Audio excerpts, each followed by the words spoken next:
This is Mr. Craig, and I want to discuss or explain the homework from day 103.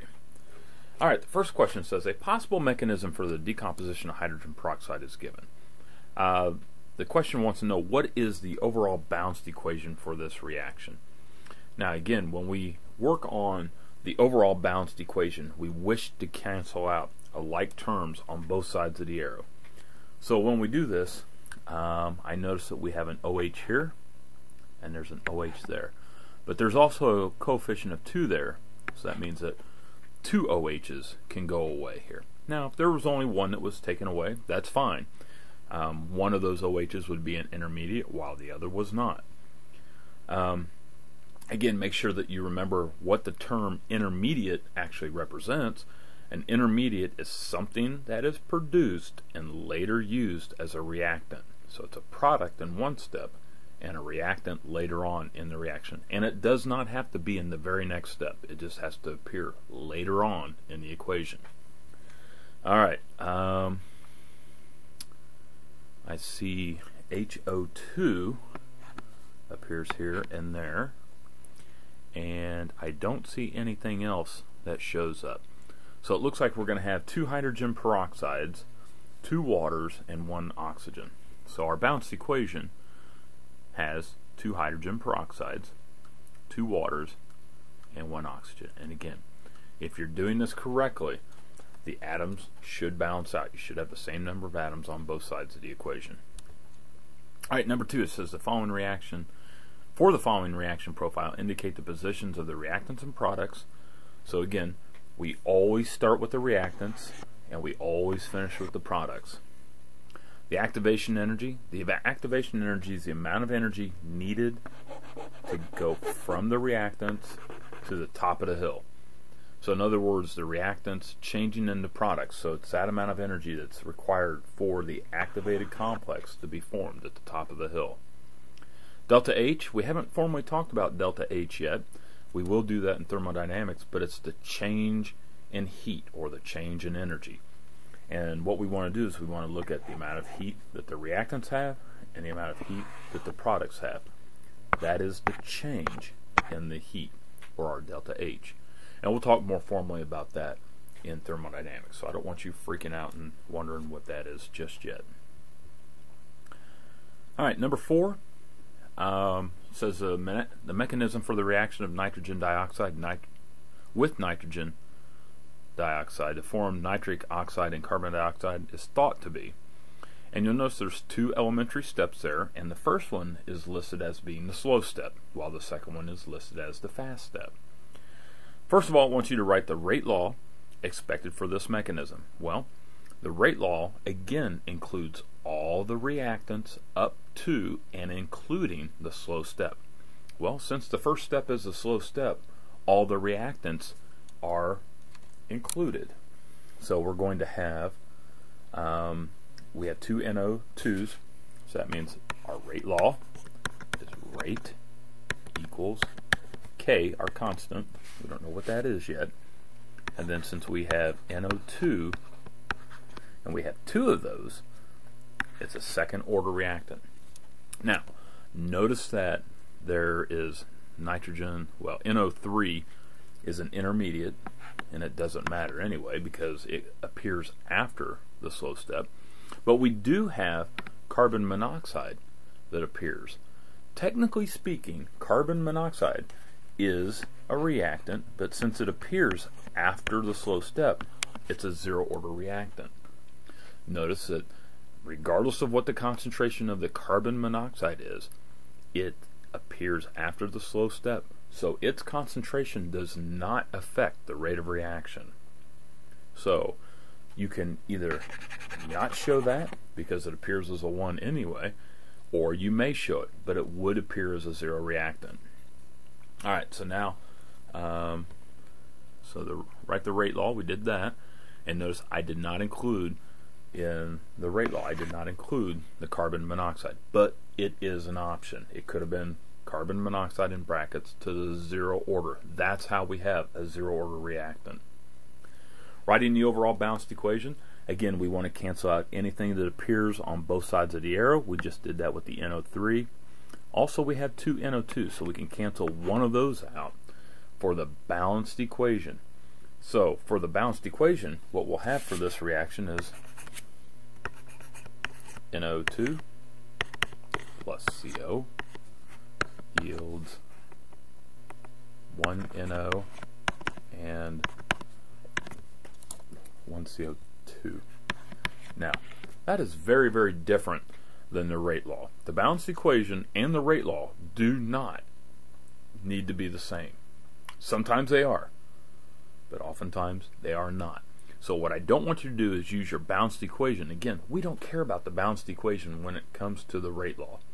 The balanced equation is not a factor when determining the rate law. And again, the only way that we can determine the rate law is through experimentation. So looking at the balanced equation, it should be the same as what I have, and I do have it right there. Okay? And we'll get some more practice with that too. But these are types of questions that you should expect to see on the multiple choice portion of the AP exam. This would not appear in the calculator portion. Alright, question on the back says a question to jog the memory and to bring back some fun concepts, dealing with gases, maybe Le Chatelier, some other things like that. You know, fun stuff. We have the reaction where we have hydrogen plus iodine yields hydrogen iodide, and these are all gases. For the exothermic reaction represented above, carried out at 298, the rate law is given. Now again, let's remember where from equilibrium. If it says it's an exothermic reaction, remember heat is on this side of the equation. It's a product, exothermic. So based on the information provided, the rate law is given here. So that was given. You didn't calculate that. Predict the effect of the following changes on the initial rate of the reaction and explain your prediction. So the first thing that we want to look at is the addition of hydrogen gas at a constant volume and temperature. Now, we didn't talk about necessarily, we did earlier on, that if I increase the concentration of a substance, what does that do to the rate of the reaction? Well, hydrogen is what type of reactant, or what type of reactant order does hydrogen have? Well, from the rate law, hydrogen is a first order reactant. So if you increase the concentration of hydrogen gas and the temperature and the volume are not changing, what should happen to the rate of the reaction? The rate should increase. The rate should go faster. So again, that's what a first order reactant does. You double the concentration, you double the rate. Now, we don't know by how much it increased, but we increase the concentration. Therefore, the rate of the reaction must increase. Okay. Part B, increase in volume of the reaction vessel at a constant temperature. Now, our reaction vessel, I'm going to draw a little bit of a picture here, maybe is that size, and it goes to this size. Now, think about the mechanism of the particles within the reaction vessel. If the volume of the container is increased, what is the likelihood that the reactant particles will find each other in a much larger volume? Is it easier for those particles to find each other or more difficult? Now again, these particles are moving around at a pretty quick pace. But again, if you spread those particles out, what should happen to the rate of reaction? And again, this has nothing to do with equilibrium. So based on the information that we have from previous knowledge, it should be slower, or the reaction rate should decrease, okay, or be reduced, since the volume of the container is made larger. Alright, the addition of a catalyst, and again, anytime that we add a catalyst and it's serving itself as a catalyst, the rate of the reaction should increase. The reason why is because we're actually allowing for the particles to find each other more quickly with less energy, so the rate of the reaction should go more quickly. So in your explanation, include a diagram. So our diagram, look at the one here on the left. So again, we have, this is without a catalyst, and again with the catalyst right here. And again, this is just a general drawing, not real accurate, but again, the activation energy should be reduced when we actually add a catalyst, because we don't need as much energy for the reaction to change reactants into products, so the reaction should go quicker.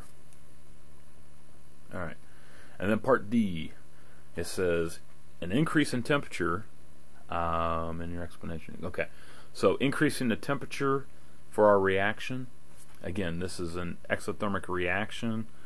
The initial rate of the reaction will increase. However, well, since this is, let's look at the arrow. Oh, the arrow is a single, it's a one way, so it's not an equilibrium. If this were an equilibrium, this would definitely be a Le Chatelier principle, but this one's just saying that the hydrogen forms the iodine, so we're actually allowing these particles to come together more quickly. So unless that were a double arrow, it would look like this, and we know that it's an exothermic reaction. If that were an equilibrium expression or an equation, then yes, the reaction would be reduced down. But in this case, since it's a single arrow, this reaction should go more quickly because we're allowing more reactants to collide more quickly. I hope this has helped, and again, I hope that last part about Le Chatelier didn't confuse you, because again, this is a single arrow. So the single arrow means that it's going to, reactants are simply going to form products.